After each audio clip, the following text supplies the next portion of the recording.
नमस्कार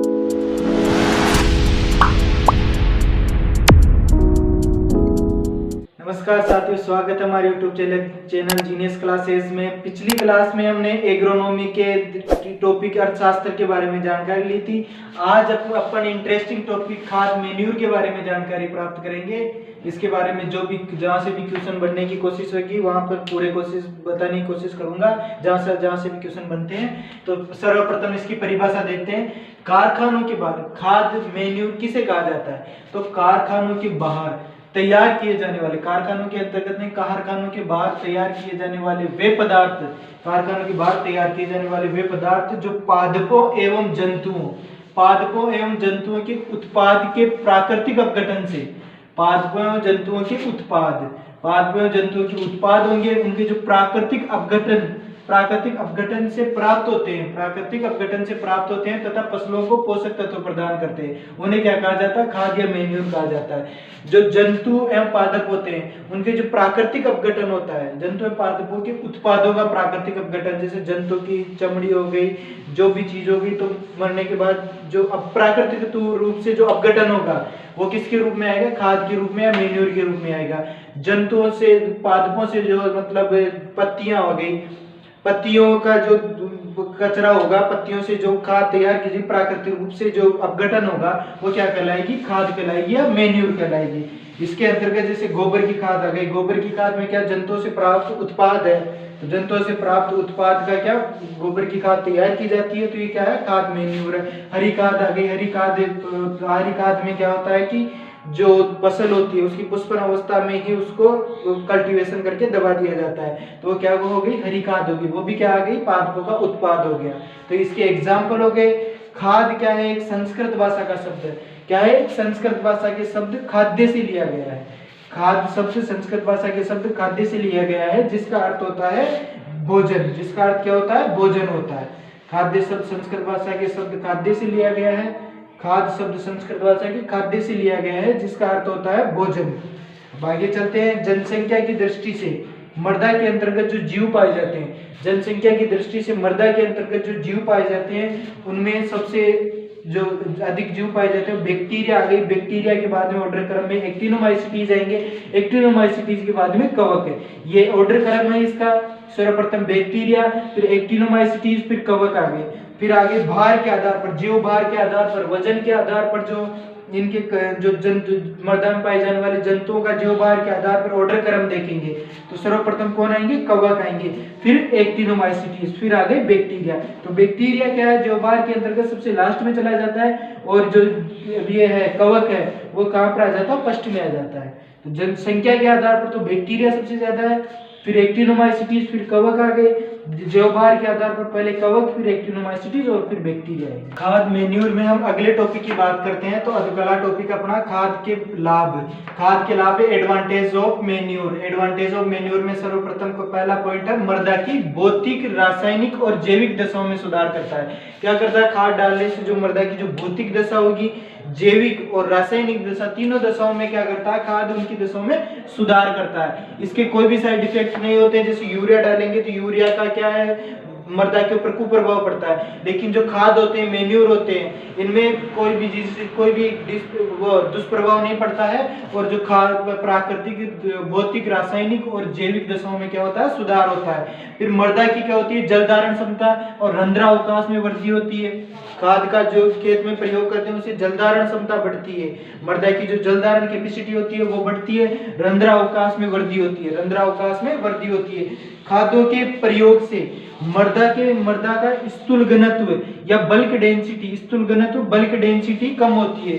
bulk density क्या होती है? जो कणों के मध्य की जो रंध्र अवकाश होते हैं, जो कणों से कणों के मध्य की जो दूरी होती है, संगठन होता है, वो कम होता है, जिससे क्या होता है? मृदा भुरभुरी होती है और जड़ों का फैलाव अधिक होता है। पौधे की जड़ों का फैलाव अधिक होगा तो उससे क्या होगा कि पौधा आसानी से वृद्धि करेगा, आसानी से पोषक तत्वों को ग्रहण करेगा तथा पानी को एब्जॉर्ब करेगा। तो आगे चलते हैं। अगला पॉइंट, मृदा की लाभकारी सूक्ष्म जीवों की संख्या में वृद्धि होती है। मृदा की लाभकारी सूक्ष्म जीवों जैसे केचुए, एक्टिनोमाइसीटीज, कवक, इनमें क्या होती है? वृद्धि होती है। तो चौथा पॉइंट कौन सा है? मृदा की सूक्ष्म जीवों की संख्या में वृद्धि होती है। फिर आती है मृदा के तापमान में नियमित करने के लिए सहायक होता है। मृदा का जो तापमान होता है उसकी वृद्धि को कम करता है या नियमित करता है। एक तरह से कह सकते हैं कि मृदा की जो तापमान होता है उसको नियमित करता है। खादों को प्रयोग करने से मृदा में तापमान ज्यादा नहीं बढ़ता है। फिर आगे लगभग सभी पोषक तत्व प्रदान करता है। जो उर्वरक होते हैं, अपने उर्वरक जैसे यूरिया का प्रयोग किया तो यूरिया क्या है, एक नाइट्रोजन की पूर्ति करेगा, एक विशेष पोषक तत्व की पूर्ति करता है। लेकिन जो खाद मेन्यूर होते हैं हालांकि उनकी मात्रा कम होती है पोषक तत्व प्रदान करने की, लेकिन सभी प्रकार के पोषक तत्व एनपीके जो भी 17 पोषक तत्व हैं जो पौधे की वृद्धि में सहायक होते हैं वो सभी पोषक तत्व प्रदान करता है खाद एवं मेन्यूर। तो ये क्या हो गए एडवांटेज ऑफ मेन्यूर हो गए।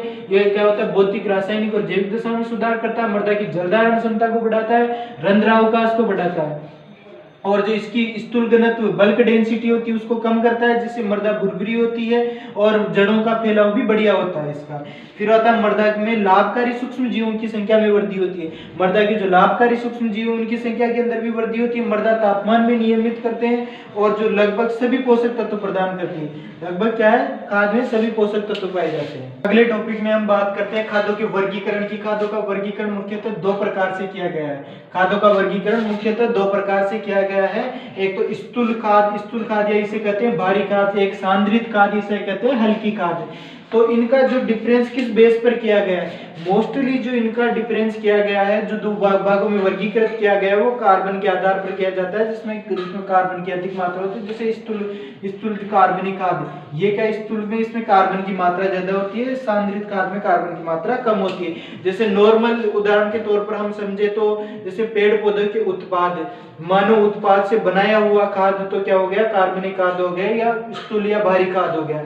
लेकिन जो रक्त का चूर्ण हो गया, हड्डियों का चूरा हो गया, जो उनसे जो निर्मित खाद होता है वो सांद्रित खाद के अंतर्गत आता है। तो इसे दो भागों में वर्गीकृत किया गया है और इसमें कौन कौन से डिफरेंस है उसके बारे में पढ़ेंगे।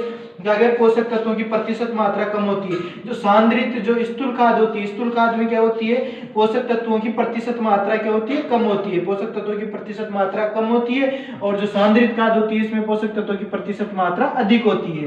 पोषक तत्वों की प्रतिशत मात्रा, अगर पोषक तत्वों की प्रतिशत मात्रा कम होगी तो प्रति हेक्टेयर क्या अधिक मात्रा में यूज करना पड़ेगा पोषक तत्वों का, तो अधिक खाद डालनी पड़ेगी। तो क्या है, प्रति हेक्टेयर अधिक आवश्यकता होती है इसकी। और इसमें क्या आता है, सांद्रित खाद में प्रति हेक्टेयर कम मात्रा में आवश्यकता होती है, कम होती है इसमें पोषक तत्वों की मात्रा अधिक होती है, लेकिन इसकी तुलना में स्थूल की तुलना में अधिक होती है। जबकि जो अन्य जो उर्वरक हो गए उनकी तुलना में तो कमी होती है इसके अंदर भी। लेकिन जो स्थूल खाद हो गई तो स्थूल खाद की तुलना में सांद्रित खाद में क्या होता है, प्रतिशत मात्रा पोषक तत्वों की ज्यादा होती है। ये प्रति हेक्टेयर कम आवश्यकता होती है इसकी तुलना में। इसमें स्थूल कार्बनिक खाद में देखते हैं तो इसमें FIM फार्म यार्ड मीनियम जो गोबर की खाद होती है वो आती है एग्जाम्पल के अंतर्गत। हरी खाद हो गई, कंपोस्ट हो गई, विस्टा खाद हो गई, वर्मी कंपोस्ट हो गई और नेडेप खाद भी इसके अंतर्गत आती है। और जो सांद्रित खाद आ गई, हल्की खाद में क्या आ गई, खलियां आ गई, रक्त का चूर्ण आ गया, हड्डियां आ गई, हड्डियों का चूर्ण आ गया और मछलियों की खाद। तो इसमें इस प्रकार दो भागों में वर्गीकृत किया गया है। आगे अगले टॉपिक की हम बात करें, फर्स्ट देखेंगे FIM क्या है, गोबर की खाद, फार्म यार्ड मीनियम। फार्म यार्ड मीनियम को क्या बोलते हैं, गोबर की खाद। तो जो कच्चे गोबर होता है, जो कच्चा गोबर होता है उसमें CN अनुपात, कार्बन और नाइट्रोजन का अनुपात होता है, वो होता है 100:1। यानी कि कहीं पर भी क्वेश्चन, क्योंकि जहां से क्वेश्चन बनने की जो मोस्ट इंपोर्टेंट पॉइंट होते हैं वही बताने की कोशिश करूंगा, जाकि अगर खाद पढ़ना चाहें तो बहुत बड़ा चैप्टर हो जाता है, लेकिन जहां से क्वेश्चन बनते हैं एग्जाम के अंतर्गत वही चीजें बताने की कोशिश करूंगा, वही टॉपिक बताने की कोशिश करूंगा। तो क्या हो गया कि कच्चे जो गोबर होता है उसका CN अनुपात कितना होता है, 100:1 होता है।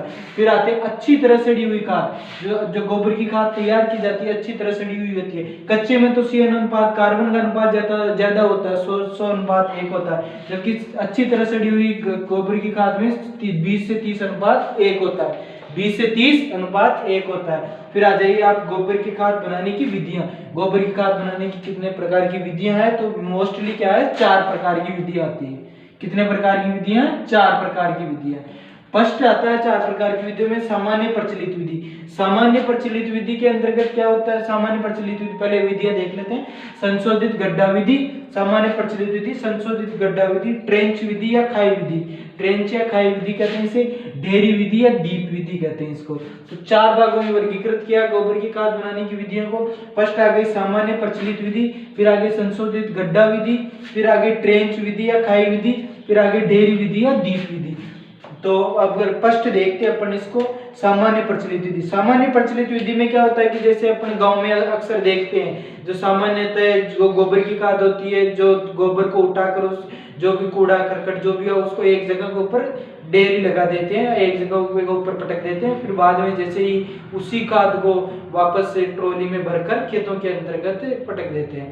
तो ये क्या हो गया फिर कि ये सामान्य प्रचलित विधि में है, ये अधिकतर अपनाई जाती है। इसमें कोई भी मतलब किसी भी प्रकार से खाद तैयार नहीं की जाती, कोई पलटाई नहीं होती इसके अंतर्गत। इसमें सामान्यतः जो गोबर होता है उसको एक जगह इकट्ठा कर दिया जाता है, फिर वहां से उठाकर खेतों के अंतर्गत डाल दिया जाता है। ये तो हो गई सामान्य प्रचलित विधि। ये सबसे ज्यादा दोषपूर्ण विधि है। क्या है? सबसे ज्यादा दोषपूर्ण विधि है। दोषपूर्ण विधि क्यों है? क्योंकि इसमें जो एक जगह धूप में पड़े रहते हैं, धूप में क्या इनके जो न्यूट्रिएंट होते हैं, जो पोषक तत्व होते हैं, उनका ह्रास होता है। पोषक तत्व क्या धीरे धीरे खत्म हो जाते हैं इनके अंदर, तो ज्यादा महत्वपूर्ण नहीं रहती है बस। तो इसमें ये क्या है? दोषपूर्ण विधि हो गई। फिर आगे संशोधित गड्ढा विधि। संशोधित गड्ढा विधि में क्या है कि गड्ढे बनाए जाते हैं। गड्ढों का आकार रहता है लंबाई इंटू चौड़ाई इंटू ऊंचाई का 3 मीटर, 2 मीटर और 1.1 मीटर का इसका गड्ढे का आकार रहता है। तो इस प्रकार के गड्ढे क्या 2 बनाए जाते हैं। गड्ढों के अंतर्गत 2 प्रकार के 2 गड्ढे बनाए जाते हैं। 6 महीने तक तो इसके एक गड्ढे में भरा जाता है, फिर ये जैसे ही भर जाता है तो दूसरे गड्ढे में ट्रांसफर कर दूसरे गड्ढे में भरा जाता है। तो 3 महीने बाद दूसरा बढ़ता है, तब तक क्या होता है कि ये अच्छी एक गड्ढे वाली खाद अच्छी तरह तैयार हो जाती है, तो उसको खेत के अंतर्गत ट्रांसफर कर दिया जाता है। जो दूसरा गड्ढा फिर वापस 3 महीने बाद इसको खाली हुआ, जिसको भरेंगे तो दूसरा वाला क्या अपने आप तैयार हो जाएगा उसके अंतर्गत। तो इस प्रकार क्या है इनके गड्ढों का आकार पूछा जाता है। अधिकतर एग्जाम में क्या पूछा जाता है? इनके गड्ढे का आकार। कि क्वेश्चन कैसे बनेगा कि संशोधित गड्ढा विधि के अंतर्गत जो गड्ढे का आकार रखा जाता है वो कितना रखा जाता है? तो 3 इंटू 2 इंटू 1.1 मीटर रखा जाता है गड्ढे का। गोबर की खाद में अगली विधि की बात करते हैं, तो अगली विधि है ट्रेंच विधि, खाई विधि या नाली विधि। इसे 3 नामों से जाना जाता है, किसी भी नाम से आ सकती है क्योंकि ये सबसे प्रचलित विधि है। जो सबसे ज्यादा यूज में आने वाली विधि कौन सी है? ये ट्रेंच विधि, खाई विधि या नाली विधि है। इसको सर्वप्रथम विकसित करने का जो श्रेय जाता है, जो इसके जनक माने जाते हैं वो माने जाते हैं डॉक्टर CN आचार्य। कौन माने जाते हैं? डॉक्टर CN आचार्य। CN आचार्य ने इस विधि को विकसित किया था। यह क्या सबसे आधुनिक विधि है, सबसे क्या आधुनिक विधि है, सर्वोत्तम सबसे बढ़िया विधि है, सर्वोत्तम विधि है। जो 4 विधियां बताई है गोबर की खाद बनाने की, उसमें सर्वोत्तम विधि कौन सी है? ट्रेंच विधि, खाई विधि या नाली विधि है। और ये क्या आज सबसे आधुनिक विधि है। इस विधि से क्या होता है कि वर्ष भर खाद मिलता रहता है, वर्ष भर क्या खाद मिलता रहता है गोबर की खाद। और इसके जो ढेरी का आकार रहता है इंपॉर्टेंट है, ढेरी का आकार कितना रहता है? लंबाई इंटू चौड़ाई इंटू 6 इंटू 1.5 इंटू 1 मीटर रहती है। लंबाई रहती है इसकी 6 मीटर, जो चौड़ाई होती है उसकी 1.5 मीटर रहती है, और हाइट जो ऊंचाई रहती है इसकी 1 मीटर तक रहती है।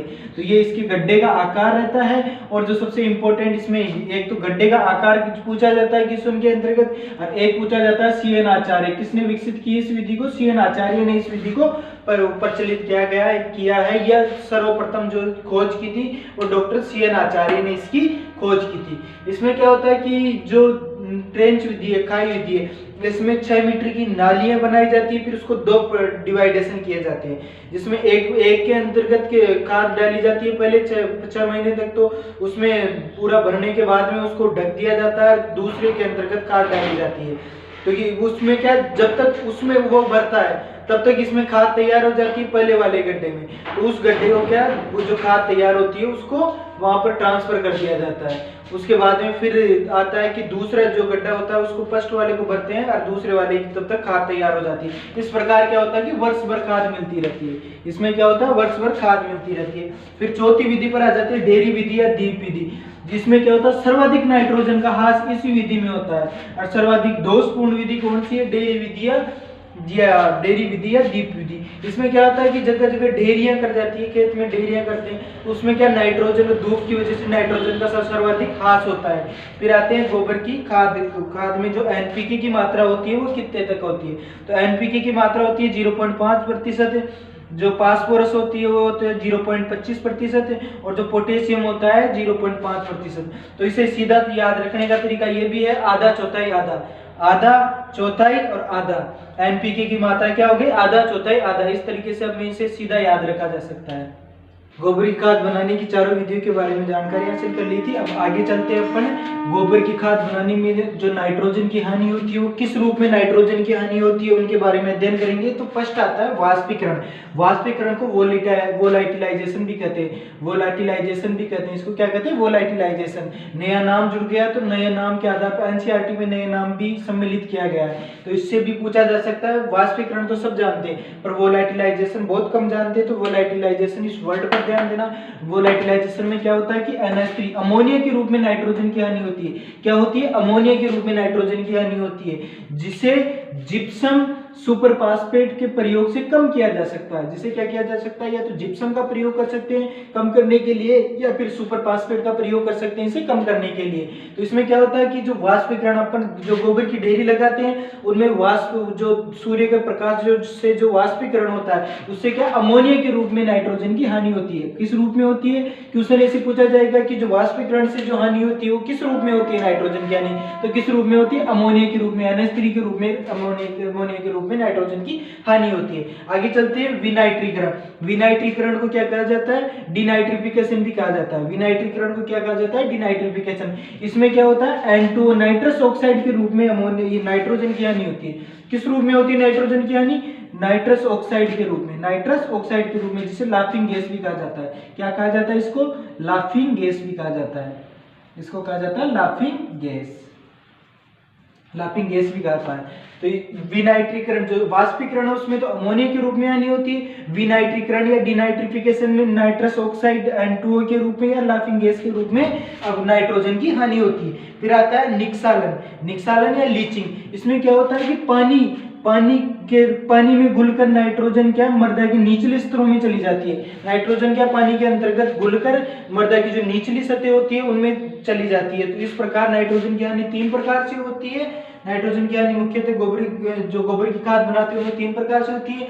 फर्स्ट होती है वाष्पीकरण द्वारा, जिसे वोलाटिलाइजेशन भी कहते हैं। इसमें अमोनिया के रूप में नाइट्रोजन की हानि होती है, जिसे जिप्सम या सुपरफास्फेट के प्रयोग से कम किया जा सकता है। फिर आते हैं विनाइट्रिफिकेशन, विनाइट्रीकरण या डिनाइट्रिफिकेशन। विनाइट्रीकरण या डिनाइट्रिफिकेशन, इसमें N2O nitrous oxide, N2O nitrous oxide के रूप में हानि होती है, जिसे लाफिंग गैस भी कहा जाता है। फिर आती है लीचिंग या निक्सालन। इसमें क्या होता है कि जो जल के साथ में नाइट्रोजन घुलकर मृदा के निचली स्तरों में चली जाती है। इस प्रकार नाइट्रोजन की हानि होती है। आगे चलते हैं, गोबर की खाद का प्रयोग बुआई से पूर्व करना चाहिए। गोबर की खाद का प्रयोग कब करते हैं? बुआई से पूर्व गोबर की खाद का प्रयोग किया जाता है।